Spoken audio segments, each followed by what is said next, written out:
And Digital Talk Radio, the original Talkback with yours truly, Chuck Wilder. Hey, I've got Paul Stern up there near the network. No, wait a minute. He's near the Hollywood Hills, near the network. All right, something like that. Hey, we're live across America on this radio station or cable system and around the world at crntalk.com. Today's guest, Michael Warren, staff writer at the Weekly Standard, looking at his article, Reed's Legacy, Liberal Gains and a Damaged Party. Phyllis Schlafly, she is president and founder of Eagle Forum. We'll look at her latest online report, what's happening on college campuses. And in the second hour, looking at the history, more or less, of slavery and those who struggled to end it with the world-famous William J. Federer, former U.S. congressional candidate, author of America's God and Country Encyclopedia of Quotations. In the news, President Obama appealed to lawmakers to reconsider continuous legislation giving Congress a say on an Iran nuclear deal. In an interview published Sunday, Obama said the newly agreed framework of a nuclear deal with Iran represents a, quote, once-in-a-lifetime opportunity to prevent Tehran from acquiring a nuclear weapon and move towards stabilizing the Middle East. Does that worry you at all? Remember when he said, Yemen is the example of my success, and now we are moving towards stabilizing the Middle East by President Barack Obama's actions. And, of course, little John Kerry. Quote, I've been very clear that Iran will not get a nuclear weapon on my watch, and I think they should understand that we mean it. Now, keep in mind, listener, his watch is almost up. See, Iran is not going to get a nuclear weapon on my watch. He told that to the New York Times columnist Thomas Friedman. But I say that hoping we can conclude this diplomatic arrangement and that it ushers a new era in U.S.-Iran relations. And just as importantly, over a time, a new era in Iran relations with its neighbors. Obama cautioned there are many details that still need to be worked out with the Iranians, and there would be real political difficulties in implementing an agreement in both countries. He reiterated his opposition to legislation that would give Congress final say in approving or rejecting a deal, but said he hoped to find a path to allow Congress to express itself. Now, that's kind of strange because he says he's... All right. Anyway, but the chairman of the Senate Foreign Relations Committee, in an interview, Fox News Sunday, said Congress would exercise its rightful role to scrutinize and approve any agreement to curb Iran's nuclear program in exchange for lifting international sanctions. It's very important that Congress is in the middle of this understanding, teasing out, asking those important questions, said Senator Bob Corker, Republican, Tennessee. Corker's office said the Foreign Relations Committee would vote on April 14th on the review legislation amid sustained opposition from the White House. And Corker said that the Senate is 2 or 3 votes shy of the 67 needed to override a vowed White House veto. Now, the so-called P5+1 nations, U.S., Britain, France, Germany, Russia, and China, may have until June 30th to agree on all the details of a final deal with Iran. The American people want to know somebody is teasing out the information about the deal, Corker said Sunday. Congress has to be involved in this way. Apart from Congress, Obama must also handle the Arab allies who are skeptical about a possible agreement. The president invited leaders of 6 Gulf nations to Washington this spring, and he says he wants to formalize U.S. assistance. Of course, you got to remember now that just hours after the announcement on what the United States characterized as the historical agreement, Iran's country-leading negotiator lashed out at the Obama administration for lying about all the details you're hearing coming out of Mr. President. So we'll see.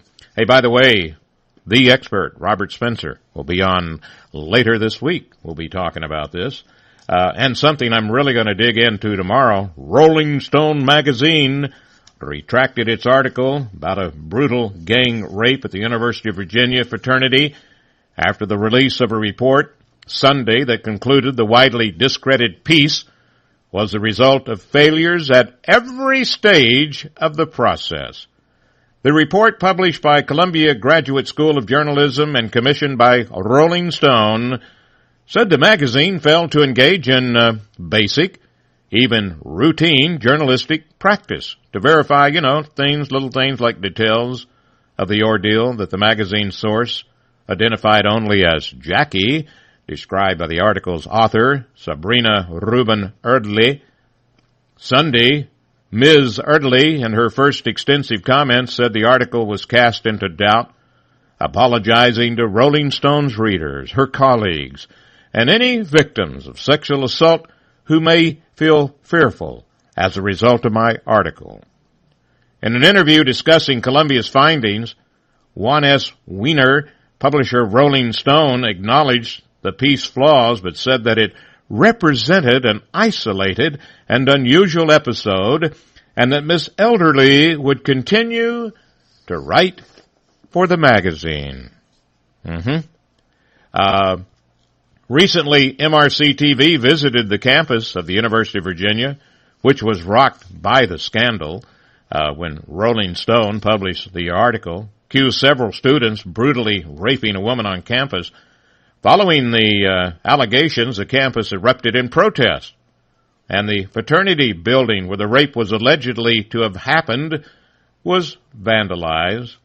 Story later retracted because the article's author did not make an effort to interview anyone besides those who wanted to put out of this a story. Ash Shao, Washington Examiner commentary writer, will be on tomorrow.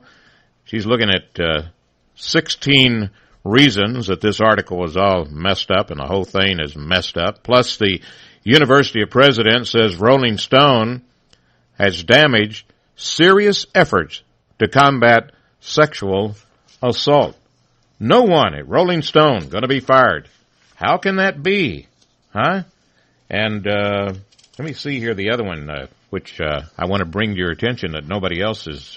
They're quoting all these different people, and let me see here. CNN's says major failures in this story. This is from CNN, and the one that gets me is here it is. Quote: So no one gets fired, and no political change. No wonder so few trust us anymore. This from former NBC News investigative correspondent Lisa Myers. No wonder nobody trusts us anymore and nobody getting fired. Where was your little tweeters there, Lisa Myers, on the Trayvon Martin case when your network, NBC, edited the tape of George Zimmerman so that it would make him sound racist? Edited the tape, NBC. Huh? Didn't get as much coverage as you are on the Rolling Stones, are you? No. Well, little Jerry Brown, out in California, trying to do his best, of course. He's on ABC's this week, and he said, Californians will face heavy fines for taking long showers. Brown said, quote, This executive order is done under emergency power. It has the force of law, very unusual. It's requiring action and changes in behavior from the Oregon border all the way to the Mexican border. It affects lawns. It affects people. How long they stay in the shower. How businesses use water. Brown said to enforce his order, each water district that actually delivers water to homes and businesses, they carry it out. We have a state water board that oversees the relationships with the districts, hundreds of them. If they don't comply, people can be fined $500 a day. Districts can go to court to get a case and desist order. The enforcement mechanism is powerful, In a drought of this magnitude, you have to change that behavior. You have to change it substantially. Now, you're not going to hear anything about the state of California protecting little bitty fish. All right? Diverting water, fresh water, into the sea to save these little tiny... You're not going to hear any of these kind of reports. Now, let's see. There was a co-host here on ABC, Martha Raddatz, pointed out, there is more water use for almond production than is used by all residences in businesses in San Francisco and Los Angeles combined. Mr. Governor, you got that? More water use for this almond production than water that's used by all residents and businesses in San Francisco and Los Angeles combined.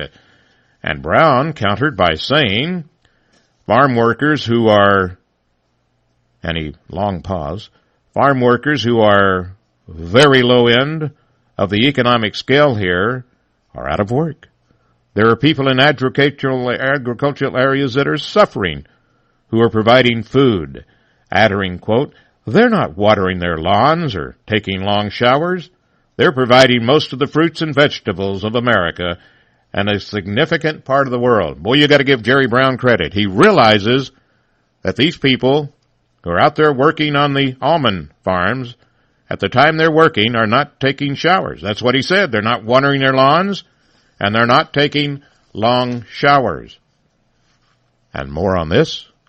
Beverly Hills and other affluent cities use far more water per capita than the less wealthy communities, prompting some to cast them as villains in California's water conservative effort.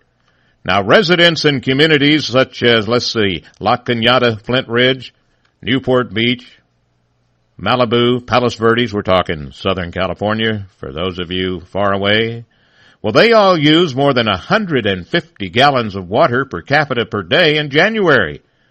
Now, by contrast, Little Santa Ana, California, used just 38 gallons compared to their 150. And communities in southeast L.A. County use less than 45 gallons. Water usage in Los Angeles, 70 gallons per capita.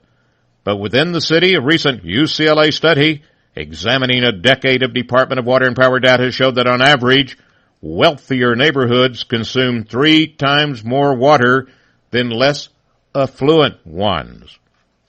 Now, my team has gotten together here and said, why would it be that wealthier neighborhoods consume 3 times more water? Why? Because they go out more. See, they're going to the movies and they're going to the restaurants and, you know what I'm saying? Meeting, important people. So they try to have a certain air about them, if you know what I mean by the word air. Yes. So now we've got that solved. And, of course, no mention, Mr. Brown, of the influx of all the legal immigrants coming in. Of course, they're not using water. Oh, okay, so we'll just drop that subject right now. We're going to take a break. Michael Warren, the Weekly Standard, he's coming up. We're going to talk about Harry Reid, Phyllis Schlafly. She's the author of Who Killed the American Family, and William J. Federer. His article, Slavery and Those Who Struggled to End It.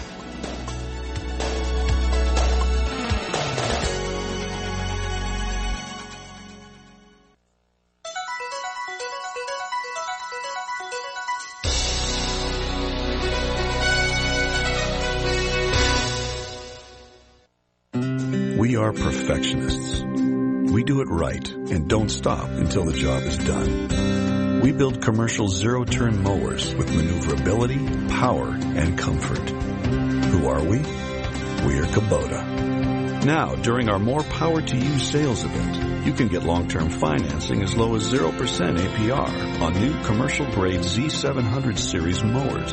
For more information or to find a participating dealer, visit Kubota.com.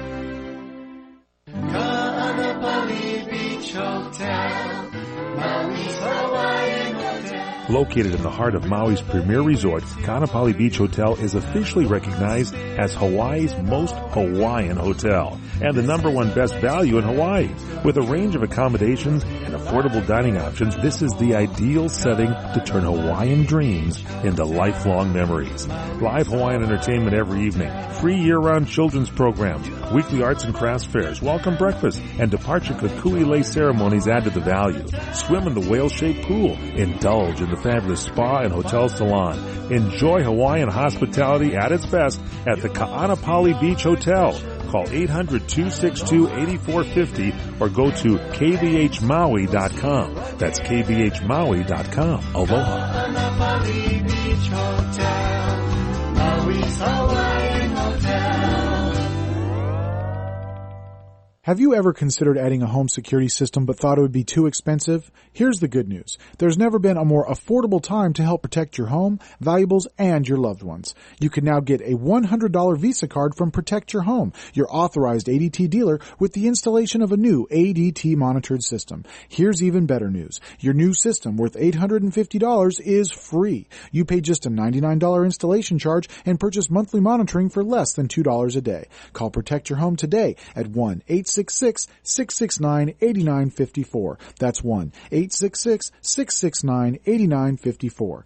Get the peace of mind that comes with owning an ADT monitored system, plus a $100 Visa card from Protect Your Home. Call now, 1-866-669-8954. That's 1-866-669-8954. 36-month monitoring contract required. General terms and conditions apply. Visit protectyourhome.com/terms. Oh, CRN listeners, this is Michael Horn, inviting you to join me and my co-host, Sommelier Nicole Nielsen from Roost Chris Steakhouse, as we present What's Cooking on Wine. Find out about the latest trends in wine, great food, spirits, and a whole lot more. It's What's Cooking on Wine, done live at 6 o'clock Monday nights at Roost Chris Steakhouse in Pasadena, California, and then the replays throughout the weekend right here on CRN. So if you love wine and you love great food, it's What's Cooking on Wine right here on CRN. Everybody's talking at me. Chuck Wilder, CRN. Let me tell you about my guest now, Michael Warren. He is a staff writer at the Weekly Standard. He is the 2012 Robert Novak Journalism Fellow. He's written for the Washington Times, National Review Online, City Journal, and the Washington Examiner. Michael, welcome to the show, sir. How are you doing? I'm great. Thanks for having me. Boy, I got to tell you, Harry Reid. Oh, I'm glad the guy's been around. I mean, you know, every once in a while, if you don't have Nancy Pelosi or Hillary to liven things up, it's good old Harry Squeaky Reid. And now, retiring after the 2016 elections. And you have a very interesting article that was out at the Weekly Standard, weeklystandard.com, Reid's Legacy, Liberal Gains, and a Damaged Party. Kind of interesting. Let's see, Reid is 75, right? That's right, I believe. And it's kind of interesting how, you know, he got in there, you know, and into such an important position. I was looking where you, I think it's on my page 2, where he was elevated, to Democratic leader, because there were really people that kind of outranked him, but all of a sudden he managed to land into that spot with authority, didn't he? That's right. Well, if we remember back to 2004, Tom Daschle, the South Dakota Democratic leader, loses his election, which was a big surprise. And you had all these bigwigs in the Democratic Party in the Senate, from Hillary Clinton to John Kerry to Chris Dodd and Joe Biden, all these people. And you kind of got to imagine it's a bit of a power struggle. Who's going to lead this party? Well, why not prop up the kind of pushover guy? Harry Reid sort of fit the mold. He was a little more moderate than most of the other Democrats, and he wasn't really known as a big blusterer. Of course, he's pretty much outlasted them all in the Senate, and as I say in the piece, and as you mentioned, I believe he really oversaw a great expansion of the liberal agenda while he was majority leader. He was sort of the unlikely guy to do that, but perhaps, looking back at his legacy, he was the perfect guy to do that. He probably, I guess, because you mentioned these other candidates that he took over anyway. Where's Ted Kennedy, Hillary Clinton, John Kerry, Joe Biden, Chris Dodd, and they all were sort of, like you say, possibly going to run for president, so this was a good pick. Harry said, I'll just take this little job here instead of everybody's way, and, well, he certainly didn't stay out of everybody's way, that's for sure. No, that's right. In many ways, he and I argue in the piece and some other things I've written about Harry Reid, he really remade the Senate and the way the Senate operates, and he certainly saw that in the last 40 years as Republicans had the House and a larger minority in the Senate, that he really did a great job of gumming up the process so that nothing could get done. And he really moved it to the left, you say. You say that he knew his colleagues' needs, motivations better than anyone. After becoming a leader, he moved left on guns, abortion, and the war as the party became more liberal on those issues. And interesting, too, that you say a supporter of the Iraqi war in 2003, by 2007 he kind of changed his mind, hadn't he? Yeah, to say the least. He said the war was lost and that George W. Bush was a loser for having waged this. I really think, and this is not just particular to Harry Reid, although he exemplifies it. A lot of times, party leaders in these Senate and House conferences, they don't so much have an ideology or a strict place where they fall on the issues, but they follow sort of the flow of their conference, of their party. And I think Harry Reid exemplifies that, because as the party moved left on those issues and really became much more liberal, even as they elected some moderate Democrats in 2006 and 2008, Harry Reid really sort of took it and really took on the Obama agenda and pushed it through and was successful in it. And I would say that's a success if you're a liberal, if you're a progressive. But I would also argue that in the wake of all of those successes, the party that he's leaving behind and that Barack Obama will leave behind is much more damaged. Oh, yeah. Filling the amendment tree is the words you use. We're going to talk more about this with Michael Warren, staff writer at the Weekly Standard, and that website is weeklystandard.com. And if you want to read this article in its entirety, go to that website. It's entitled Reid's Legacy, Liberal Gains in a Damaged Party, weeklystandard.com. And more with Michael Warren in just a moment.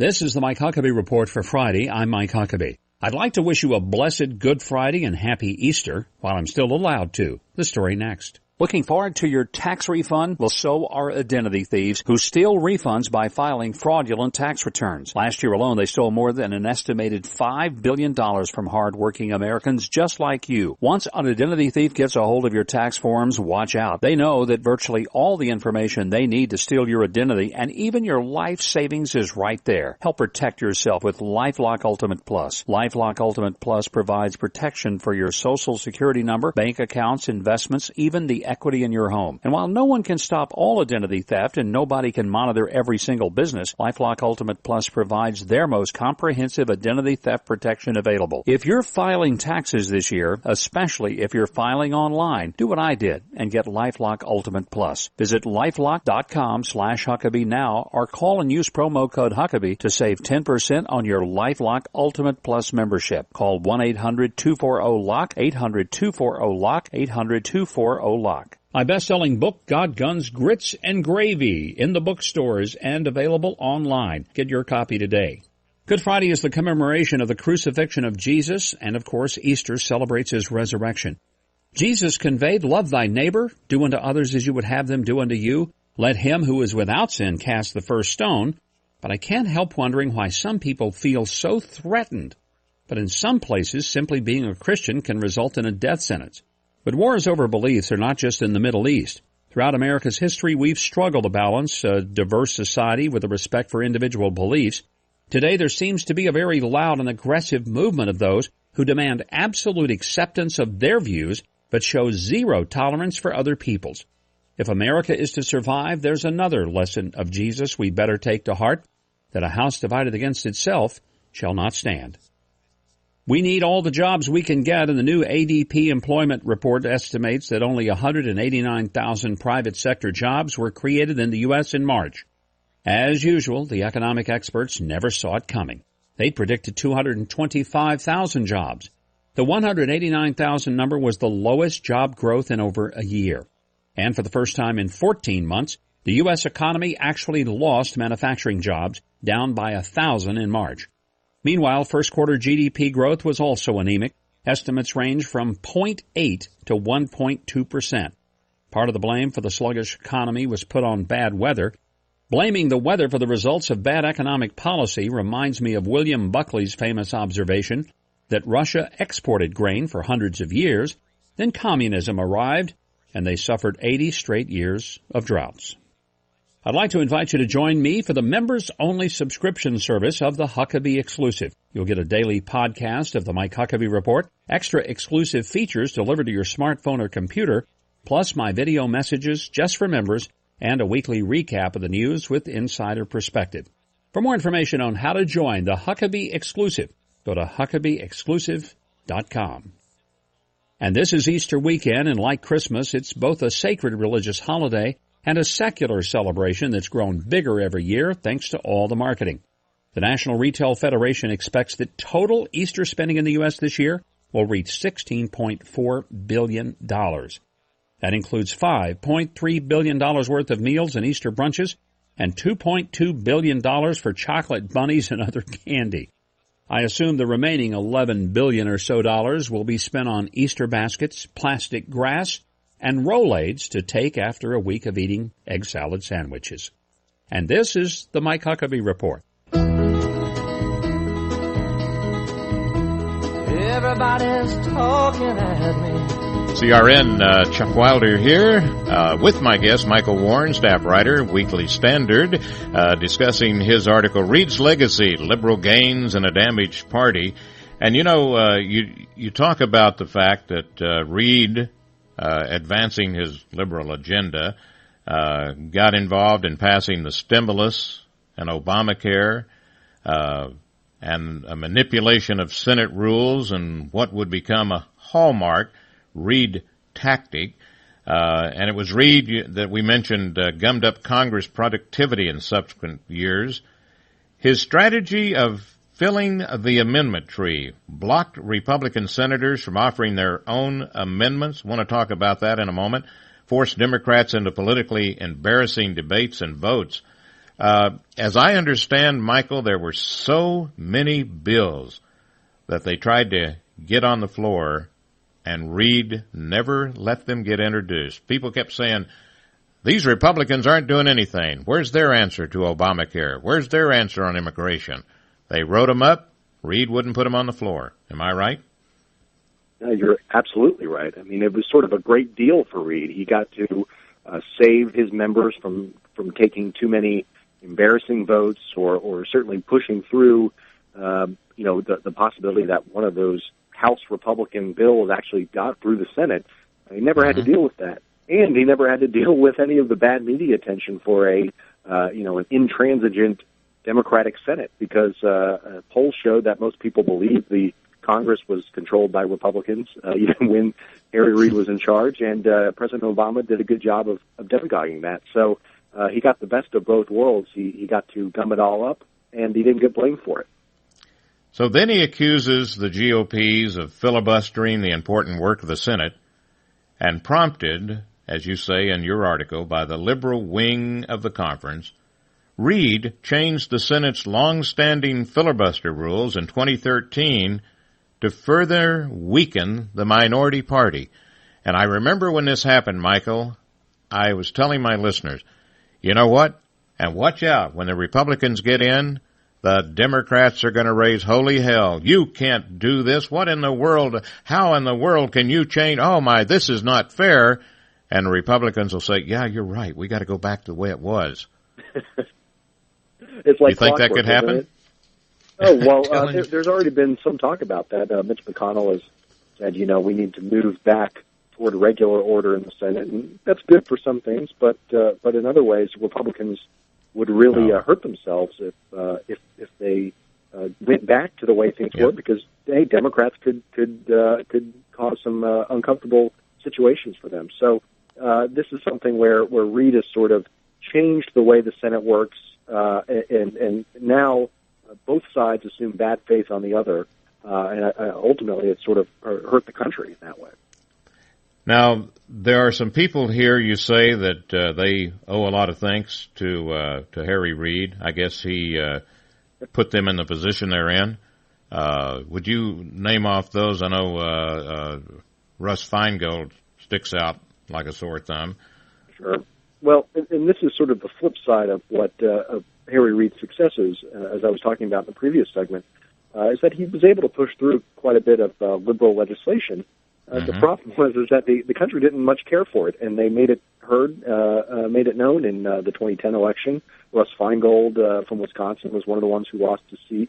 Blanche Lincoln from Arkansas is another Democrat who lost her seat. And then, of course, the whole slew of...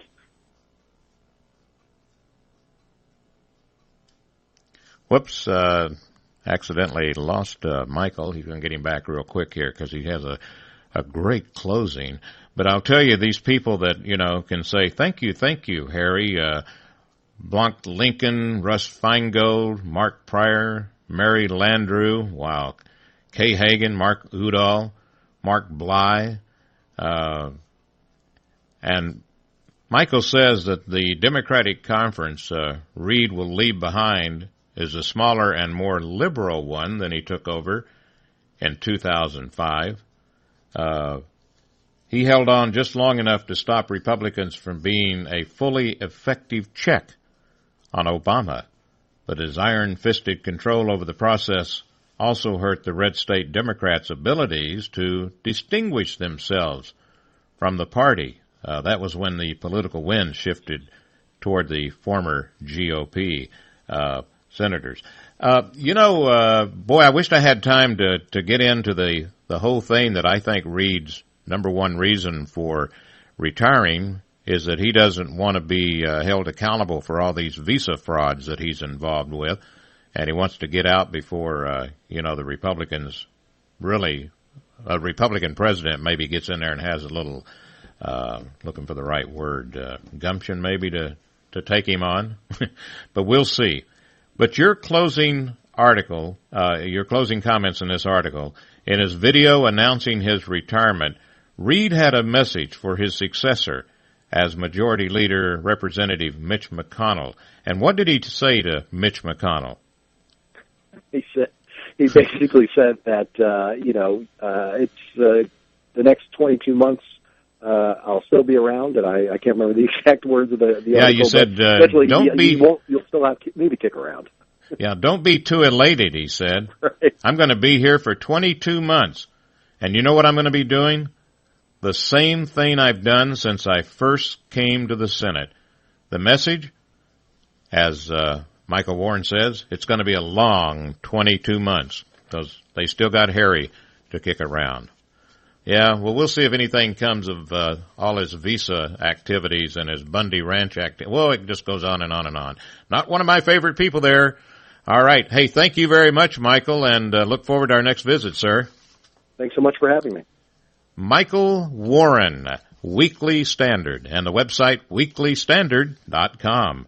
Right now, my privilege to go to the one and only, the world-famous Phyllis Schlafly, national leader of the pro-family movement, nationally syndicated columnist and author of the national bestseller, A Choice, Not an Echo. She is the president and founder of Eagle Forum. You can find her columns at Town Hall Daily. She's the author of No Higher Power, Obama's War on Religious Freedom, and her latest, Who Killed the American Family. Phyllis, how are you? Well, hello. I'm always glad to join you. Boy, I'm telling you are so busy coming out with the greatest reports on the web, on the print, in the presses, you're everywhere, Phyllis, and I just want to say before I get into this one about what's happening on college campuses, I loved your report on what the president is doing to gather all these votes through the immigration surge. Very interesting article. That came out about a month ago, I think. Well, that's the plan of the Democrats to win the election. You just invite in all these illegal aliens. They'll be so grateful for your letting them into this country. And then you give them, you credential them with a work permit, a driver's license, and food stamps, a Social Security number. And once they have that, they're able to vote. Yeah, remember that's what you need to show to get yourself registered to vote. Absolutely. And I think that's totally outrageous and a perversion of our election laws in order to bring in votes that should not be cast. Well, and they always, like they say, remember who brought you here and gave you all of this free stuff. Yeah, vote Democrat. All That's right. Now, this latest online report you have, what's happening on our college campuses, Phyllis says, who would have thought only a few years ago that our basic First Amendment right of free speech would be under attack on college campuses of all places? But those are now ordinary campus events. And you have these new trigger words, I think, buzzwords is what you call them. Explain this well, that's right. You would think we thought that the free speech movement was born on college campuses, but today they want to shut down people who do exercise their right of free speech, and it's very interesting. In fact, one of the silliest things is they want the college to set up what they call safe places, where if you don't want to be offended by what somebody says or does, you can go in this safe place. And one of the colleges, I think, has it all fitted with cookies and Play-Doh and. Oh boy.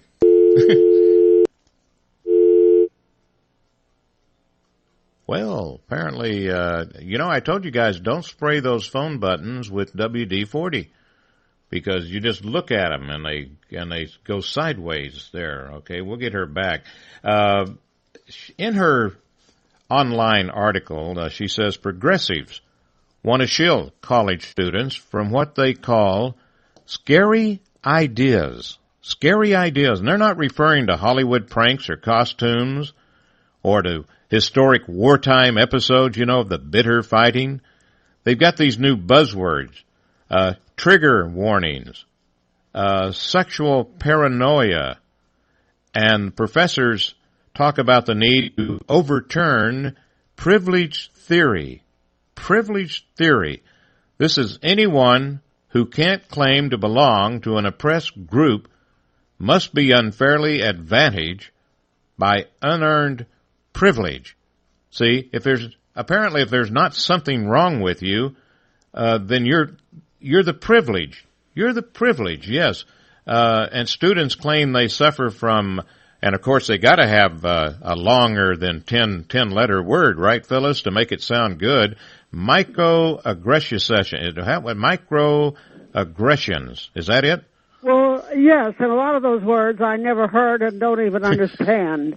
But basically what they want to say is that anybody who's not a left-winger must be enjoying some kind of unearned privilege status. And they think the biggest privilege is being white, and of course the next biggest privilege is having money. And so if you have that unearned privilege, you're suspect, and anything you say might be offensive to somebody. So they want a safe room they can go into, and then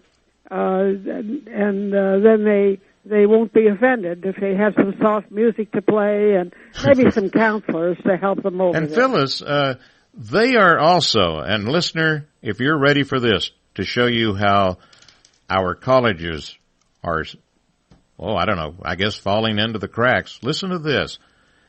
Some students are also offended, because they are offended by professors who are correcting their papers. Uh-huh. I thought that was the job of the professors, is to correct their papers. My goodness. So they got to go to a safe place, okay? That's what they call it. They have these little safe places, and Phyllis mentioned, they may have a room with soft music and cookies and milk. And these safe places, as Phyllis says in her report, they are designed to shield students from being bombarded with upsetting opinions. And a big story out right now, is the Wall Street Journal and the rape that didn't happen. So you say here, for example, if a class discusses the rape culture, then the college has to provide a safe place for students to find, some of these comments are troubling, see? And so they've got this buzzword the students use. It's called triggering. Boy, they're smart enough to come up with little, keywords that just doesn't jump at you and say, how stupid are you? So they'll say, I guess I'm experiencing some triggering. Would that right? And you say, Roy Rogers is here? That would be for people like you and I, Phyllis. We could relate to that, triggering. Well, I think the chief problem is the students have no sense of humor today. And you ought to be able to have a little banter with your college students without somebody accusing you of something bad and wanting to send you off and say nasty names about you. Mm-hmm. And, of course, the nasty names are always racist and privileged and that sort of thing. And they're just making trouble. Well, I don't really know what they're after because they're making colleges unpleasant places. Yeah. Well, one of the high points of this online report, Phyllis, is when you said, you've got mail? No. When you said, funny thing, I haven't heard of any safe places reserved for those who are offended by anti-American, anti-Christian, or even anti-religion talk. Where's the safe place reserved for the University of California Irvine students who were upset when dozens of leftist professors signed a letter supporting banning the American flag on campus? They had no safe place, right? No little extra place to go there where no triggering? Right. They didn't have any safe place, and I think it's really a rage. I would have been offended by that if they wanted to ban the American flag or the Pledge of Allegiance or the announcements on the loudspeaker that might indicate somebody said "God bless America," or it's just so nuts. You just wonder what in the world is going on in the educational system today. Just recently in California, we got Janet Napolitano, who is now the president, I guess it is, of all the California universities. And the students were protesting about something, I think it was last week, remember, and she didn't realize her microphone was on.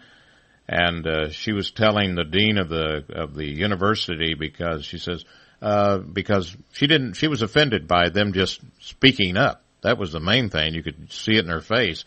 And she says, we don't have to take this crap from them. Like, let's just walk away. Just, hey, lady, that's not why you're making all that big money, with all your great resume. Homeland Security didn't do anything, lady, and now you're in charge of the California universities. That might tell you why we need a safe place. Hey, Phyllis, we're going to take a break, and we'll be right back and continue. We'll talk about this Cornell University, if you don't mind, when we come back. This is one of the most unbelievable stories that I've heard of in almost a year. Cornell University. Boy, wait until you hear this story. Phyllis Schlafly, and she is the author of Who Killed the American Family, the website eagleforum.org. eagleforum.org, and you can read her columns at townhalldaily.com. Be right back.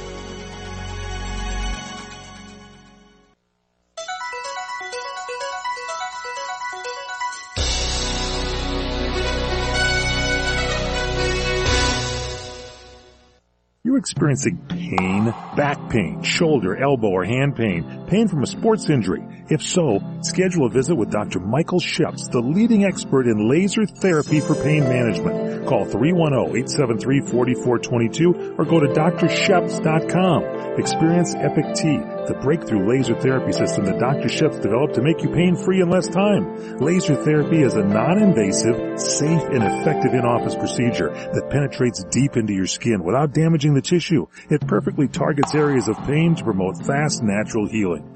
Relax your muscles, ease muscle spasms, joint stiffness, and arthritis pain while increasing blood circulation. For over 25 years, Dr. Ships has helped Olympic athletes and sports enthusiasts alike get back in the game. Schedule your visit with Dr. Ships at his Brentwood office in California.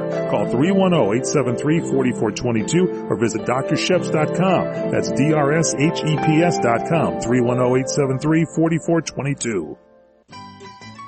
When you really want Italian food, you've got to go to Columbo's. Columbo's Italian Steakhouse and Jazz Club, Colorado Boulevard, Eagle Rock. Is that little neighborhood place you wish was down the street from you? It's springtime in the Southland, and the yucca filamatusa are in bloom, and so is the hunger and thirst for good times. Palate-pleasing, mouth-watering steaks, yes! Neptune's gifts of the freshest fish direct from the seven seas, oh yes! Columbo's delectable Italian family specialties that shame the competition, yes! Jazz every night, check!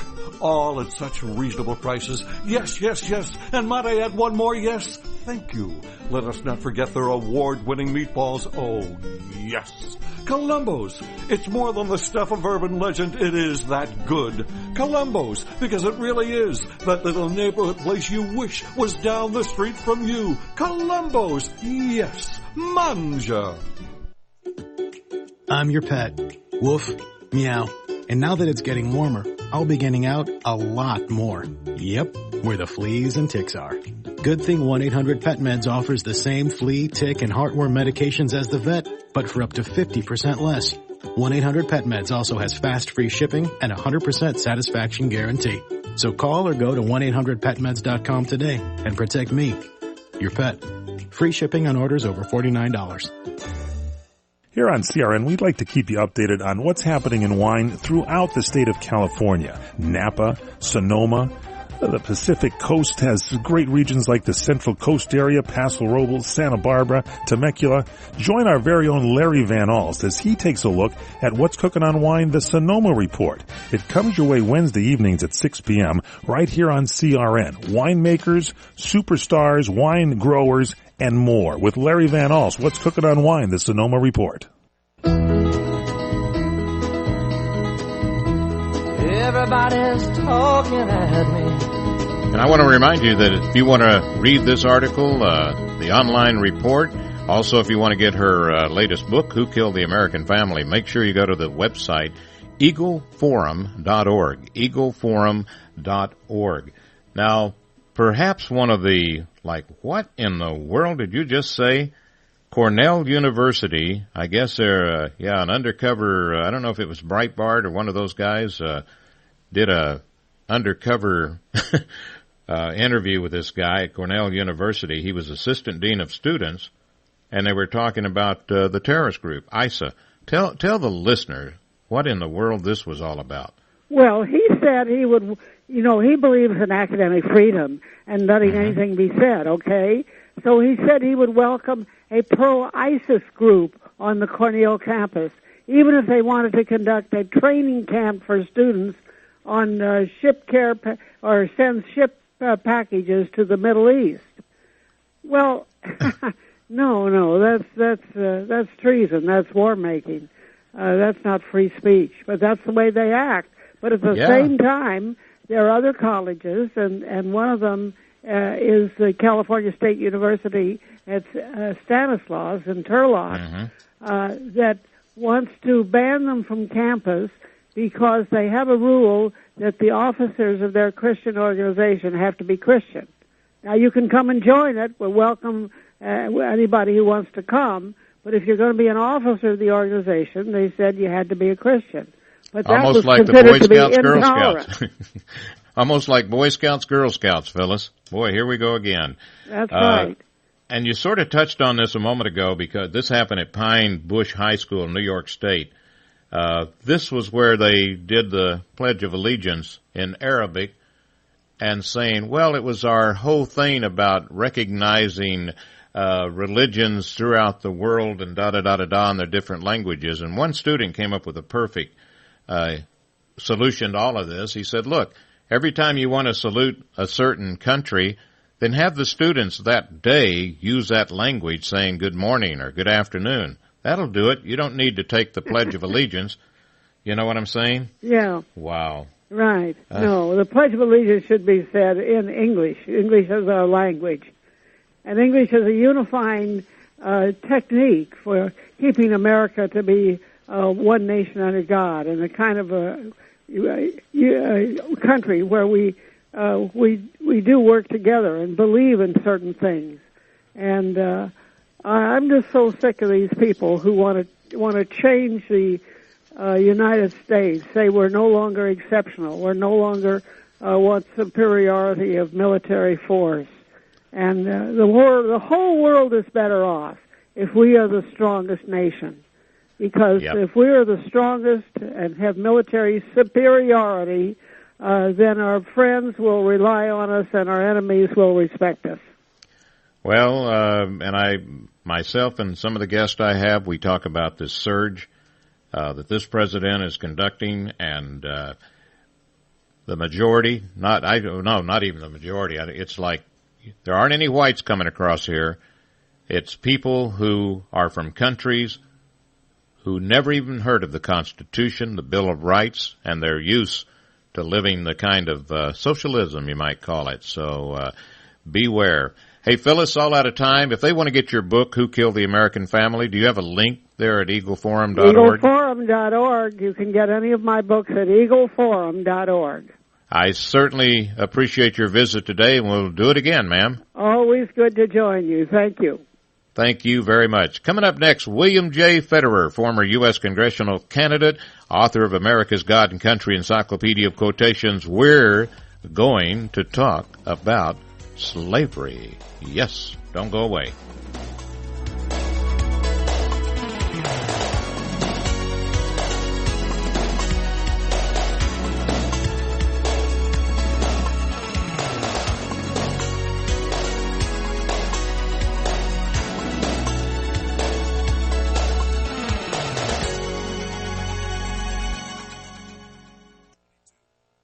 CRN Digital Talk Radio prides itself on being the station of every situation.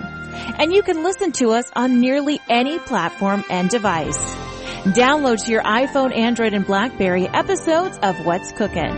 And take Master Sommelier Michael Jordan with you to the wine shop so he can help you pick out that perfect bottle of wine.